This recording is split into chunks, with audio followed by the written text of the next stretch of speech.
Compartilhar com vocês. General do Alto Comando do Exército concordou com o golpe, diz Mauro Cid em delação. Ele, que eu mostrei agora há pouco, o César Feitosa é quem assina a reportagem, e ele fala sobre o tenente-coronel Mauro Cid também, porque na verdade esse que aparece aí no seu vídeo é o general Estevan Teófilo, que foi implicado na delação do Mauro Cid, se reuniu com o então presidente Bolsonaro, segundo o Mauro Cid, e se colocou à disposição ali, ó, eles não querem, mas me coloca lá que eu sim vou dar continuidade a esse plano golpista no fim de 2022.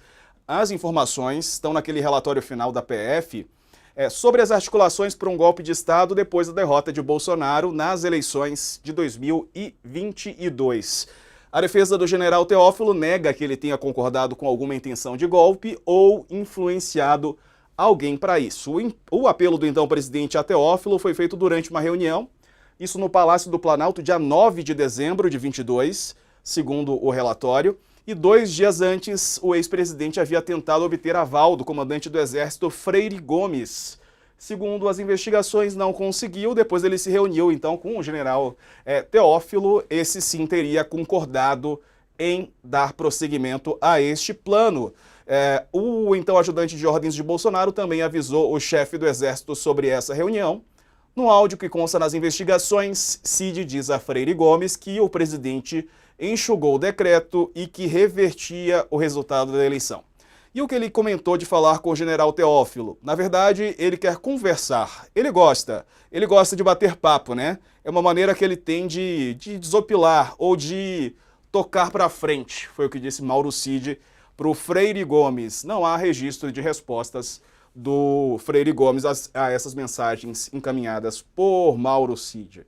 Vamos falar um pouco mais sobre isso comigo nessa segunda-feira, dando pontapé para a semana, Raquel Landim e Leonardo Sakamoto. Boa tarde aos dois, bem-vindos. Sakamoto, o Teófilo meio que se escalou ali, ó. Freire Gomes não quer, mas aqui, ó, deixa comigo que, se você quiser, eu tô aqui dando sopa e quero. É mais ou menos por aí o que diz a investigação, né? Boa tarde. Boa tarde, Diego. Boa tarde, Raquel. Boa tarde a todos e todas.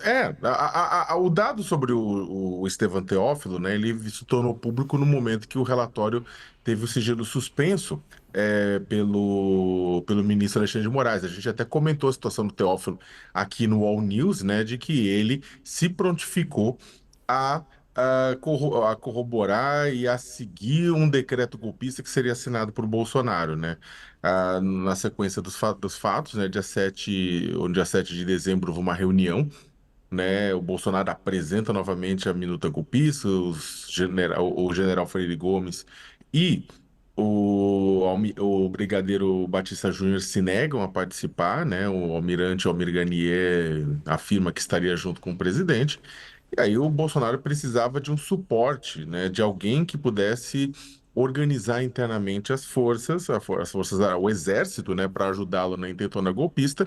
Procurou Estevan Teófilo. Estevan Teófilo deu ok que ele participaria dessa intentona caso o Bolsonaro assinasse o documento, né? O que aconteceu é que no final, Bolsonaro, inclusive no dia 9, o Bolsonaro veio a público, falou com seus seguidores, né, pela primeira vez em muitas semanas no gramado do Palácio do Alvorada.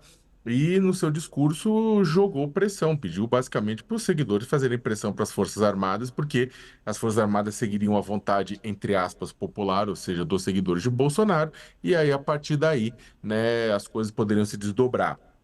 Né? Então, o que acontece é que não houve Bolsonaro acabou não assinando exatamente o documento que reduziu a possibilidade de haver um golpe de Estado no dia 15 de dezembro, como estava sendo previsto originalmente. Depois acabaram tentando aí, no dia 8 de janeiro uma intentona. Tem uma coisa que eu acho, só para a gente poder pontuar, Diego, antes de eu finalizar. Tem um ponto interessante que a gente fica falando, o pessoal fica falando do Freire Gomes e do Batista Júnior, mas teve comandos no Exército que se negaram a participar, né? Eu acho que ainda a gente vai ter que falar bastante na história sobre, por exemplo, generais como Richard Nunes, como Fernando Soares, né? Que estavam no comando do Nordeste ou no comando do Estado-Maior, né? Na época, quer dizer, o Soares estava no comando do Sul. E o que acontece é que eles também sofreram muita pressão, eles não aderiram, né? Afirmaram, né, dentro do comando que não iriam aderir a qualquer intentona, tiveram muita pressão. Vamos lembrar que o general Braga Neto, entre outros militares, ficou responsável por pressionar. Existe um dos 6 núcleos golpistas, né, que aparece no indiciamento da Polícia Federal, era um núcleo para pressionar, chantagear, assediar, ameaçar militares para que participassem do golpe.